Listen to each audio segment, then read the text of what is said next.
இப்போ 6 மந்த்தாக வரேன். என்னோடய வெயிட் எவ்வளோ பார்த்தீங்கன்னா, நான் வரும்போது 101 இருந்தேன். இப்போது கரண்ட்லி 81 இருக்கேன். 81 இருக்கேன். இங்கே பார்த்தீங்கன்னா பூரியில் பார்த்தீங்கன்னா நான் வந்து ஒரு 15 நாளில் நின்றுட்டேன். ஏன்னா என்னால் முடியல, ஒர்க் அவுட் பண்ண முடியல. அதனால் ஒரே வாரத்துலேயே நான் ஸ்கிப் பண்ணிட்டேன். ஒரு 2 வீக்ஸ் வந்து லீவ் போட்டு போவாங்க, அதுக்கப்புறம் ஸ்கிப் பண்ணிட்டேன்.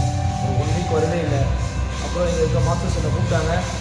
கூப்பிட்டு ஏன் வரல, ஒரு மாதம் அப்படி தான் இருக்கும், உங்களுக்கு கஷ்டமாக தான் தெரியும், ரொம்ப ஈஸியாகவும் சொன்னாங்க. எனக்கு வந்து பிபி வந்துச்சு, பல இன்ஃபிகேஷன்ஸ்லாம் வந்துச்சு. ஸ்டார்டிங் ஸ்டேஜ் டேப்லெட் எடுக்கணும்னு சொல்லிட்டாங்க டாக்டர்லாம். அதுக்கப்புறம் தான் பூரியில் வந்தேன். அப்புறம் இங்கே இருக்க மாஸ்டர்ஸ்லாம் வந்து நல்லா ட்ரெயின் பண்ணாங்க. அதாவது டயட்னா என்ன, அது ப்ரோட்டீன், அது கார்போஹைட்ரேட்னா என்ன, அதே போல் விட்டமின்ஸ், மினரல்ஸ் இதெல்லாம் பற்றி எனக்கு எக்ஸ்பிளைன் பண்ணாங்க. இப்போ வந்து நான் ஒருத்தர் ட்ரெயின் பண்ணுற அளவுக்கு ட்ரெயின் பண்ணியிருக்காங்க. எல்லாமே எடுத்து சொல்லியிருக்காங்க எனக்கு. இப்போ மேரதானத்தில் வந்து யாரும் இன்னும் ஃப்ரீஸ் பேசுவாங்க. எல்லாமே நீட்னஸாக இருக்கும், நீட்னஸ் டிஎஸ் இருக்கும், ஃப்ரெண்ட்லியாக இருப்பாங்க ட்ரைனர்ஸ்லாம்.